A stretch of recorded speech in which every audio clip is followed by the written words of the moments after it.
पौष्टिक औषधियाँ खिलाते थे, और उनके जो दूध से थी वो कमल के दूध की, कमल के जो खुशबू होती है ना फूल की, वो आती थी खुशबू। और एक गाय सबसे सब प्रमुख थी, इन 8 गाय का दूध जो था ना उस गाय को पिलाते थे, उसे पद्मगंधा गाय बोलते। तो वो गाय जो दूध था वो, अब यशोदामती जो है वो उठी सुबह, उन्होंने उस गाय का दूध निकाला, खुद ही निकाला, खुद ही दूध को गर्म किया, खुद ही जाम उसको दही निकाला और खुद ही मथने के लिए बैठी। और कुछ दूध जो था ना उन्होंने स्टोव पे रख दिया गर्म करने के लिए। क्यों? क्योंकि शाम को इसी दूध से कृष्ण के लिए खीर बननी थी, कि शाम को भूख लगेगी ना तो कृष्ण जी को मैं खिला दूंगी। तो मथने लगी। अब जब मथ रही थी तो गुनगुना रही थी, किस चीज़ को गुनगुना रही थी? कृष्ण जी के नाम को, लीला को। कौन कौन सी लीला हुई थी? पूतना का वध हुआ था, त्रिनावत का उद्धार हुआ, तो लीलाएं गा रही थी। तो जो श्रीला प्रभुपाद जी हैं, जो फाउंडर आचार्य हमारे स्कूल के हैं, वो ये कहते हैं कि जिस चीज़ को अगर आपको याद रखना हो ना तो उसको गाना बना के गाओ, तो वो चीज़ में याद रहती है। तो जो यशोदा माता जी है, उनका जो मन था वो उसमें लगा हुआ था स्मरण में, याद करने में, कृष्ण को याद करने में। और जो उनका वाणी थी वो किस में लगे हुए थे? गाने में लगी हुई थी, वचन गाने में लगे हुए थे। और जो हाथ थे वो किस में लगे हुए थे? सेवा में लगे हुए थे। तो मन से, तन से और वचन से भगवान की सेवा में लगना ही शुद्ध भक्ति सेवा है। तो अब ये चीज़ हमें ये भी सिखाती है यशोदामती मैया जो है, ये सिखा रही है कि हम जब घर में भगवान जी के लिए भोग बनाते हैं ना, तो हमें देवरानी जेठानी की गोसिप करते हुए, इनका स्मरण करते हुए कड़छियाँ नहीं हिलानी है। हमें कड़छियाँ हिलानी है भगवान जी का नाम लेते हुए, उनका स्मरण करते हुए, उनको उनका गीत गाते हुए, ठीक है। और भगवान जी को ना तो MDH का मसाला चाहिए, ना एवरेस्ट का मसाला चाहिए और ना कैच का मसाला चाहिए, उन्हें चाहिए भक्ति का मसाला। चाहे खाना कितना भी टेस्टी हो, कितना भी जायकेदार हो, लेकिन जब तक उसमें भक्ति का मसाला नहीं पड़ेगा ना तो वो खाना रिजेक्ट हो जाता है। ये चीज़ होती है। तो अब यशोदा मैया कीर्तन कर रही है, राम राम से गा रही है मजे से, और गुणगान किए जा रही है। अब जब मथ रही है ऐसे ऐसे देख तो उनके हाथों में चूड़ियाँ हैं, वो ना सोचने लग गई कि ना माता जो है कितना प्यारा कीर्तन कर रही है, तो मुझे, हमें भी तो इसमें करताल चाहिए, करताल होगा तो और सुंदर कीर्तन होगा। तो वो करताल की आवाज़ निकालने लग जाती है। अब जो कुंडल होते हैं वो सोचने लग जाते हैं हम भी ज्वाइन कर लेते हैं कीर्तन, तो वो भी करताल की तरह बजने लग जाती है।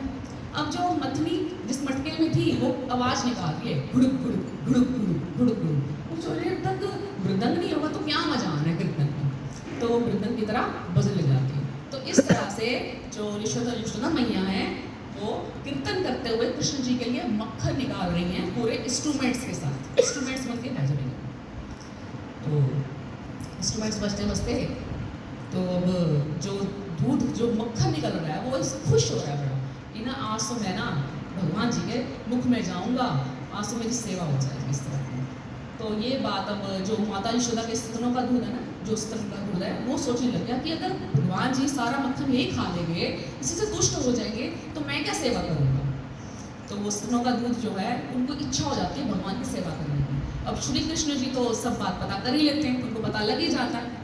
तो वो उठते हैं, नींद से उठते हैं और देखते हैं कि यशोदा मैया का है वो मिलती नहीं है, तो बाहर जाते हैं, देखते हैं वो तो मक्खन मथ रही हैं, दही मथ रही हैं। तो फिर जाके उनकी मथनी को पकड़ लेते हैं, कि पकड़ के खड़े हो जाते हैं। यशोदा मैया उसको हिलाने की कोशिश करती हैं, खुश भी होती हैं कि छोटे बच्चे में ना थोड़ा दम तो आने लग गया है, उनमें बल आने लग गया है, इस बात तो खुश भी होती है। फिर लेकिन मथनी हिलाती, हिलती नहीं मथनी।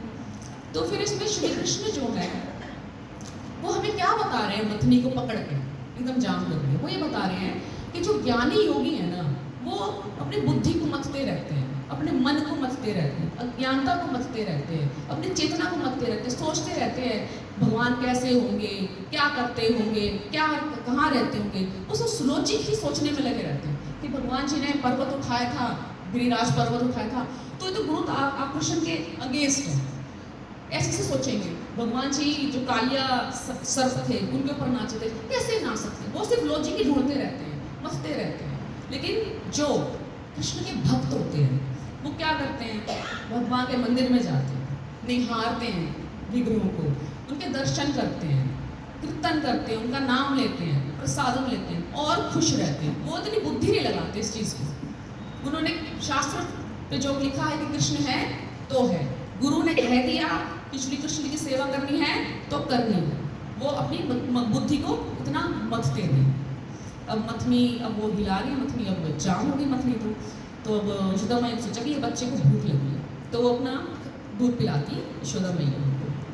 तो इस बात को अब स्टोव पे रखा हुआ दूध है ना, वो देख रहा है कि अगर कृष्ण जी कोई दूध जो पी रहे हैं, अगर ये सारा पिए तो मैं क्या करूँगा, सुबह से स्टोव पे रखा हुआ हूँ, तो तप रहा हूँ, मैं गर्म हो रहा हूँ, तपस्या कर रहा हूँ, अगर सारा दूध ये पी जाएंगे तो मैं क्या सेवा करूँगा, मेरा तो मरना ही अच्छा है।